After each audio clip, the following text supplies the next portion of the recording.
찬송가 137장으로 찬송하시겠습니다. 137장 찬송입니다.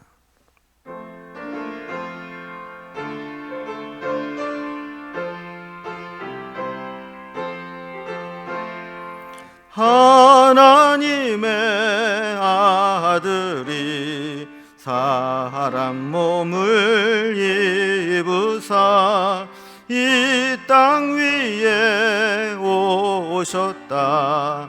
모두 나와 영접하자. 구주여 우리들을 거룩하게 하시어 어둠을 밝혀주는 빛이 되게 하소서. 하나님의 아들이 사람 몸을 입으사 우리 안에 오셨다. 세상 만민 기뻐하자. 구주여 크신 사랑 우리 맘에 채우사 원수도 친구 삼아 화평하게 하소서. 하나님의 아들이 사람 몸을 입으사 우리 함께 사셨다. 소리 높여 찬양하자. 구주여 우리 마음 생명으로 채우사 주님께 영광 돌려 길이 살게 하소서. 아멘. 아멘. 오늘 함께 나눌 하나님 말씀은 구약성경 시편 70편 1절에서 20절까지 말씀입니다.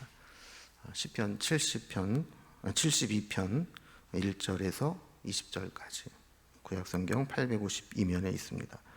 이 말씀을 제가 봉독하겠습니다. 하나님이여 주의 판단력을 왕에게 주시고 주의 공의를 왕의 아들에게 주소서. 그가 주의 백성을 공의로 재판하며 주의 가난한 자를 정의로 재판하리니 의로 말미암아 산들이 백성에게 평강을 주며 작은 산들도 그리하리로다. 그가 가난한 백성의 억울함을 풀어주며 궁핍한 자의 자손을 구원하며 압박하는 자를 꺾으리로다. 그들이 해가 있을 동안에도 주를 두려워하며 달이 있을 동안에도 대대로 그리하리로다. 그는 벤 풀 위에 내리는 비같이 땅을 적시는 소낙비같이 내리리니 그의 날에 의인이 흥왕하여 평강의 풍성함이 달이 닿을 때까지 이르리로다. 그가 바다에서부터 바다에까지와 강에서부터 땅끝까지 다스리리니 광야에 사는 자는 그 앞에 굽히며 그의 원수들은 티끌을 핥을 것이며 다시스와 섬의 왕들이 조공을 바치며 스바와 시바 왕들이 예물을 드리리로다. 모든 왕이 그의 앞에 부복하며 모든 민족이 다 그를 섬기리로다. 그는 궁핍한 자가 부르짖을 때에 건지며 도움이 없는 가난한 자도 건지며 그는 가난한 자와 궁핍한 자를 불쌍히 여기며 궁핍한 자의 생명을 구원하며 그들의 생명을 압박과 강포에서 구원하리니 그들의 피가 그들 눈앞에서 존귀히 여김을 받으리로다. 그들이 생존하여 스바의 금을 그들에게 드리며 사람들이 그를 위하여 항상 기도하고 종일 찬송하리로다. 산 꼭대기의 땅에도 곡식이 풍성하고 그것의 열매가 레바논같이 흔들리며 성에 있는 자가 땅에 풀같이 왕성하리로다. 그의 이름이 영구하며 그의 이름이 해와 같이 장구하리로다. 사람들이 그로 말미암아 복을 받으리니 모든 민족이 다 그를 복되다 하리로다.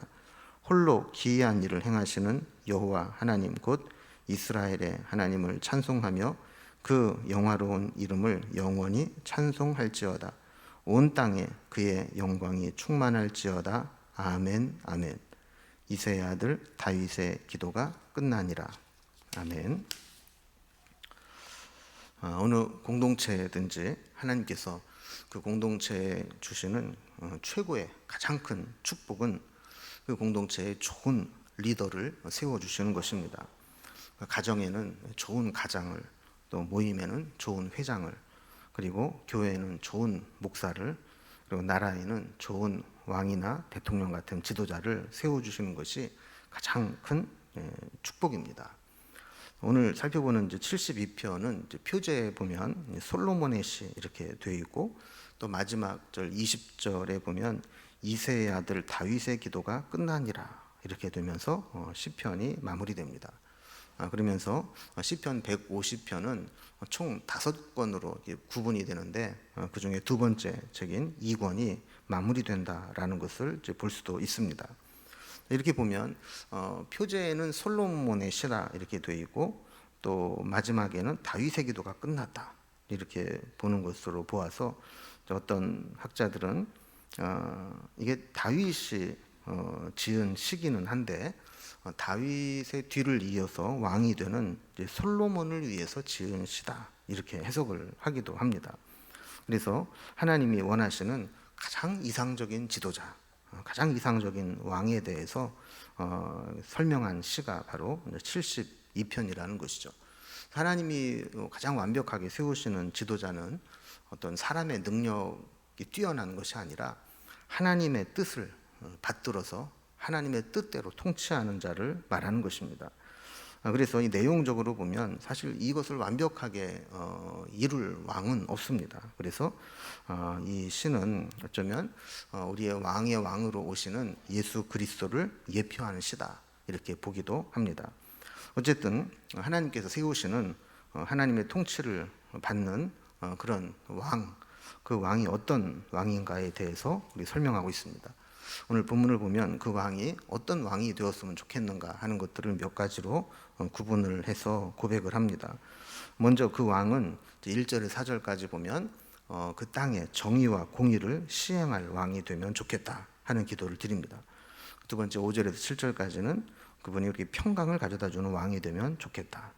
그리고 8절에서 11절까지는 우리뿐만 아니라 열방으로부터 존경을 받는 왕이 되면 좋겠다.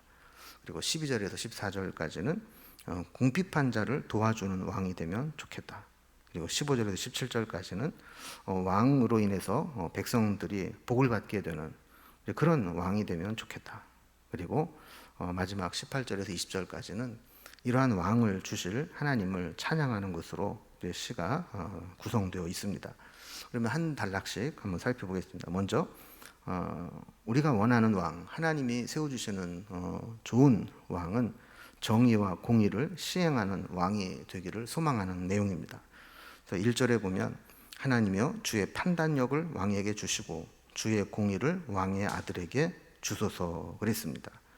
그러니까 왕의 아들, 그러니까 지도자가 되는 사람을 이야기하는 것이죠. 그러니까 배가 어디로 가느냐를 결정하는 것은 선장의 마음에 달려 있지 않습니까? 어느 공동체든 지도자가 중요하다라는 거예요. 특별히 하나님 나라에 하나님을 대신해서 통치할 신정 국가에게 왕의 필요한 자질은 판단력과 공의라는 겁니다. 그러니까 지도자는 사실 어떤 중요한 일이 있을 때 최종적으로 결정을 내려야 되는 자인데, 그때 판단력과 공의가 기준이 되는 것은 너무너무 중요하다라는 것이죠. 세상의 왕들은 자기의 이익을 위해서 또 자기의 감정에 따라서 결정을 내리지만, 하나님의 종은 중요한 일이 있을 때 자기의 유익을 구하지 않고 하나님의 뜻을 분별해서 주의 판단력으로 결정을 내리게 되어야 된다는 겁니다.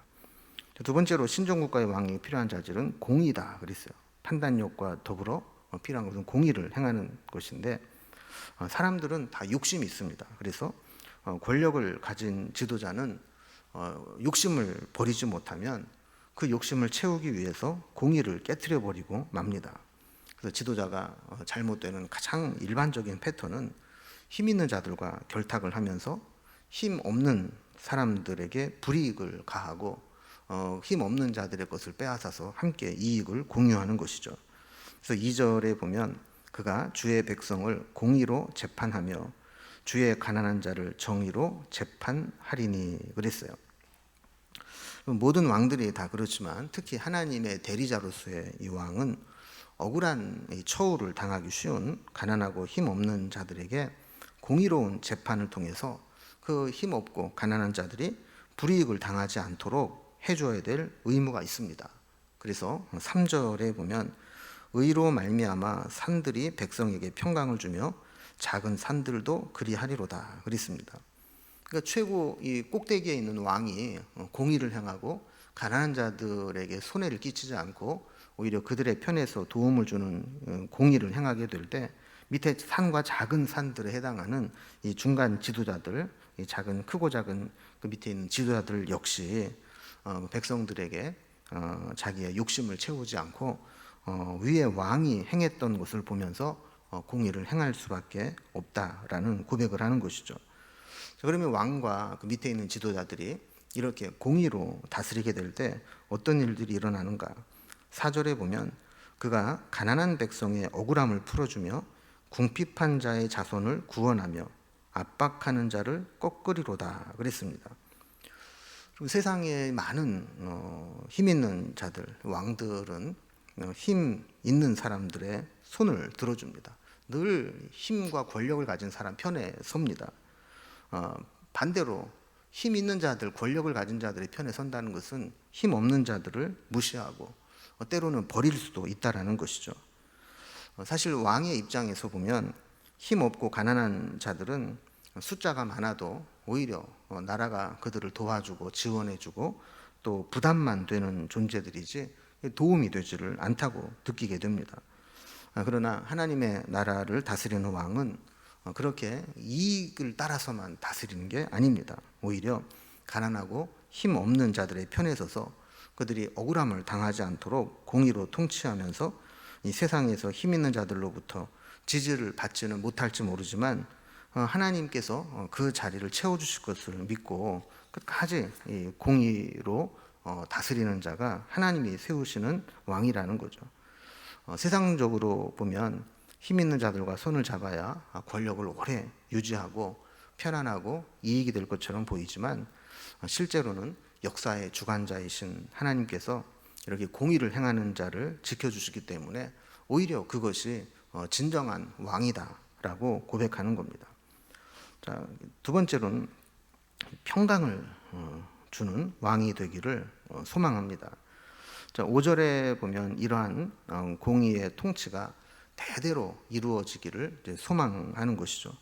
해가 있는 낮에도 그리고 달이 뜨는 밤에도, 다시 말하면 하루 24시간 내내 앞으로 대대로 공의가 실현되는 나라가 되기를 소망하는 겁니다. 자, 이렇게 될 때 그 나라가 어떻게 될 것인가? 6절과 7절을 보면 그는 벤 풀 위에 내리는 비같이 땅을 적시는 소낙비같이 내리리니 그의 날에 의인이 흥왕하여 평강의 풍성함이 달이 다할 때까지 이르리로다 그랬습니다. 벤 풀이나 또 가무로 메마른 땅은 시련을 당해서 고통스러운 시간을 보내는 것을 말합니다. 하나님 백성들도 이런 위기와 시련을 당할 수 있죠. 그러나 하나님의 은혜가 부어지고 나면 금방 회복되고 왕성한 번성을 멈추지 않게 됩니다. 그러니까 풀을 이렇게 베어놔도 그 비가 내리고 나면 다시 금방 무성하게 올라오는 것과 마찬가지로 또 가물어서 메말라서 쩍쩍 갈라진 땅에도 소낙비가 내려서 흡족히 이 땅을 적시게 되면 다시 그 땅이 풍성함을 내는 것과 마찬가지로 하나님은 우리에게 평강의 풍성함이 닿을 때까지 늘 함께 임하게 된다, 이런 고백을 드리는 것이죠. 이렇게 지도자가 평강을 채우고 공의로 다스리게 될 때 그 땅은 함께 복을 받게 된다는 겁니다. 자, 뿐만 아니라 세 번째 단락에서 보면 그 왕이 열방으로부터 존경받는 왕이 될 것이라고 기원합니다. 8절에 보면 그가 바다에서부터 바다까지와 강에서부터 땅끝까지 다스리리니 그랬어요. 그러니까 하나님이 세우시고 하나님의 뜻대로 행하는 지도자가 있는 나라의 영향력은 점점 확대됩니다. 그래서 바다에서 바다까지, 강에서 땅끝까지 그렇게 소문이 나고 영향력을 끼치는 그런 나라가 되는 것이죠. 그래서 9절에 보면 광야에 사는 자는 그 앞에 굽히며 그의 원수들은 티끌을 핥을 것이며 그랬어요. 이 광야에 사는 자 그리고 또 원수들 이런 자들은 사실 하나님 말씀을 잘 배우지 못한 자들이고 하나님께 순종하지 못한 그런 거친 그런 야만족과 같은 자들이죠. 이런 자들은 원래는 하나님의 나라의 방해거리가 되고 하나님의 뜻대로 통치하는 자들을 시기하게 됩니다. 그러나 그가 하나님의 뜻대로 통치하고 공의와 주의 판단력으로 또 가난한 자들을 섬기고 이런 모습으로 다스리게 되는 소문이 나게 되면 그러한 자들까지도 그 앞에 나와서 굽히게 되고 티끌을 핥는 것과 마찬가지로 굴복하게 될 것이라는 거예요. 그래서 10절에 보면 다시스와 섬의 왕들이 조공을 바치며 스바와 시바 왕들이 예물을 드리리로다 그랬습니다. 여기 보면 조공이 나오고 또 예물이 나오는데 이 조공이라고 하는 것은 피지배자가 지배자에게 세금처럼 납부하는 것을 말합니다. 여기에 비해서 예물이라고 하는 것은 이렇게 꼭 납부해야 될 의무가 있는 것은 아니지만 상대방을 존경하고 좋아하게 될 때 자진해서 선물을 가져오는 것을 말하는 것이죠.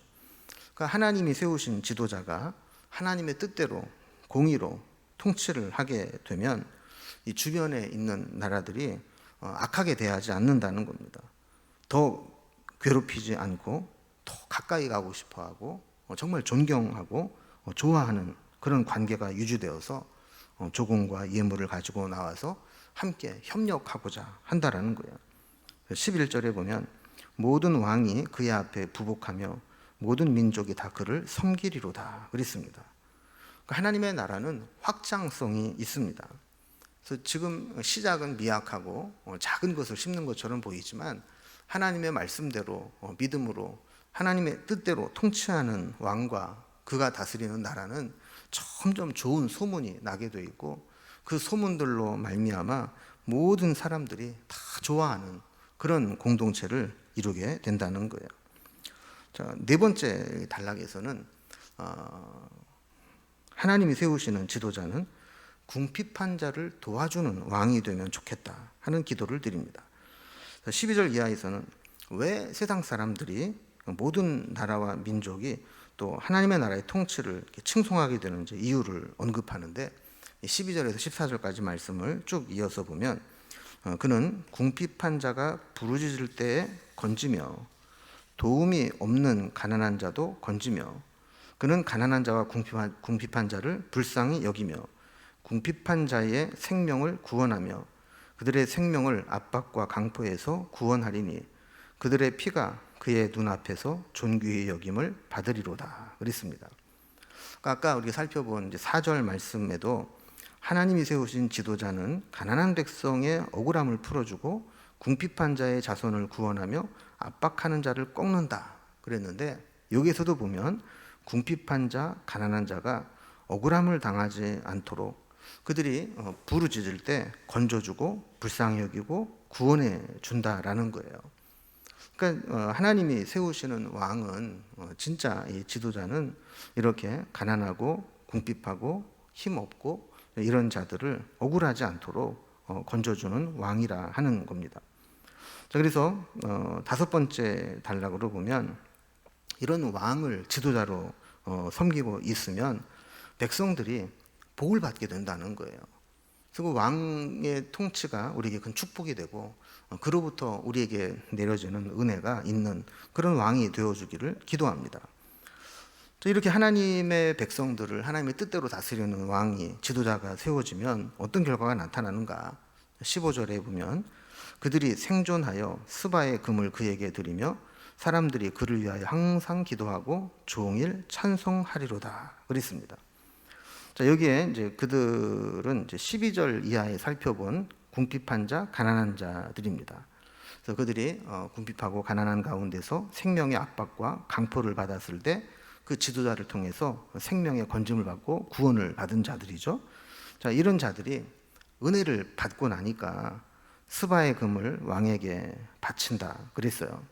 그 당시에 이제 스바의 금은 최고의 금으로 값진 보배로 여겨졌는데, 사실 뭐 그 왕에게 금을 바치는 것보다 사실 더 중요한 것은 그 정도로 왕이 백성들에게 칭송을 받고 존경을 받는 존재가 된다는 거예요. 뿐만 아니라 사람들이 그를 위하여 항상 기도한다 그래요. 여러분, 사실 우리는 정말 좋아하는 사람, 정말 사랑하는 사람이 있으면 그 사람의 형편과 처지를 살펴서 기도할 수밖에 없습니다. 그럼 억지로 기도해야지가 아니라, 기도하면 자꾸 그 상대가 생각이 나고 기도할 수밖에 없는 것이죠. 관심이 있고 마음이 있고 애정이 있는데 어떻게 기도를 안 합니까? 그러니까 이렇게 하나님의 뜻대로 통치하는 왕으로부터 은혜를 받으면 백성들이 그에게 예물을 바치고 또 그를 위해서 진심으로 항상 기도하면서 하나님께 찬양하게 된다는 거예요.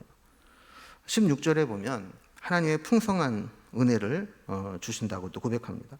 산 꼭대기의 땅에도 곡식이 풍성하고 그것의 열매가 레바논같이 흔들리며 성에 있는 자가 땅에 풀같이 왕성하리로다 그랬어요. 그러니까 이 하나님의 뜻대로 통치하는 자가 나라를 다스리게 될 때 그 나라가 하나님께 복을 받게 되는데, 이 자연도 은혜를 입고 농사 짓는 것도 풍성하게 되고, 이렇게 하나님이 주신 풍성한 은혜를 경험하게 된다는 거예요. 보통 이제 산꼭대기의 땅은 이제 기후나 토질 문제로 농사를 짓기가 어렵죠. 그런데 산꼭대기의 땅도 곡식이 풍성하게 된다는 거예요. 성에 있는 자는 땅의 풀같이 왕성하게 될 것이다. 그러니까 그 좋은 지도자가 있음으로 인해서 그 공동체가 다 이렇게 은혜와 복을 받게 된다는 거예요. 17절에도 보면 그의 이름이 영구하며 그의 이름이 해같이 장구하리로다. 사람들이 그로 말미암아 복을 받으리니 모든 민족이 다 그를 복되다 하리로다 그랬어요.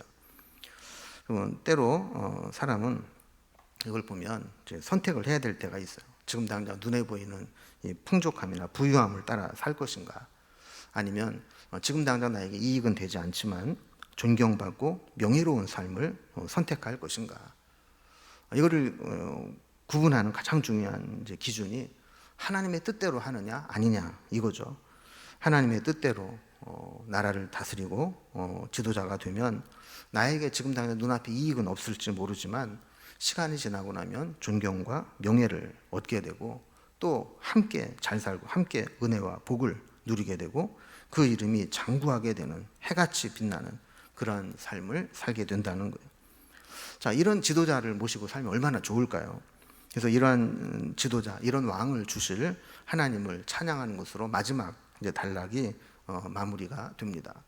그래서 18절에서 20절까지 말씀을 보면 이렇게 이런 왕을 주신 하나님을 찬양하는데, 이 부분은 이제 시편 기자가 편집을 한 후에 후대로 이렇게 첨가해 놓은 내용이 아닌가 이렇게 봅니다. 특히 아까도 잠깐 설명을 드린 것처럼 시편 72편은 시편 150개의 시를 5권으로 이렇게 분류를 하고 있는데, 그 중에 이제 두 번째 권을 마무리하는 시입니다.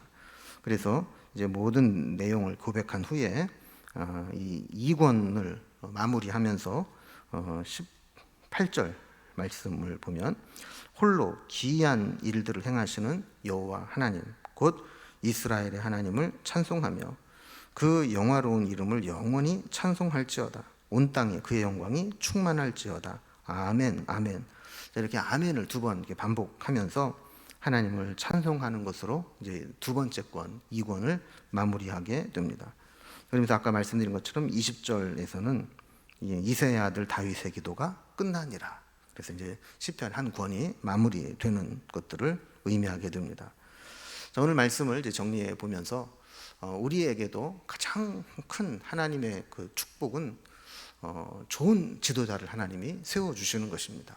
그래서 우리가 어떤 모임, 어떤 공동체에 가든, 그리고 또 이 나라의 이 지도자도 정말 하나님의 뜻을 가장 잘 대변할 수 있는, 그리고 가장 가난하고 힘없는 자들을 보호해 줄 수 있는 그런 지도자가 세워지고, 이 나라를 하나님의 뜻대로 또 잘 리더십을 발휘해서 이 나라가 함께 복을 받고 은혜 가운데 거하게 되는 그런 나라가 될 수 있도록 함께 기도해 주시기를 주님의 이름으로 기원합니다. 기도하겠습니다. 하나님 아버지, 하나님은 우리에게 복을 주실 때 그 모임과 공동체에 좋은 리더를 세우시고, 그 리더를 통해서 하나님의 뜻과 하나님의 나라를 실현하심으로 그 공동체에 은혜와 복을 주신다는 사실을 오늘 이 말씀을 통해서 살펴봅니다. 그러나 우리가 아무리 보아도 사람으로서는 이 모든 조건을 완벽하게 갖출 사람이 없는 것을 하나님께서 우리의 진정한 왕이 되어주시고, 또 이 땅에 임시로 세워준 지도자들은 하나님의 뜻을 실천하며 이루며 살아갈 수 있고, 하나님을 두려워하며 개인의 사리사욕과 가진 자들의 편에서 자신의 유익을 구하는 것이 아니라 오직 하나님의 뜻을 대변하고 연약하고 가난하고 궁핍한 자들을 돕고 섬기는 그런 마음으로 세워지는 지도자들이 세워질 수 있도록 인도해 주옵소서. 우리가 만나는 많은 지도자들, 하나님의 뜻 가운데 하나님의 뜻을 실현하는 좋은 지도자가 되어지기를 소망하며 예수님의 이름으로 기도드리옵나이다. 아멘.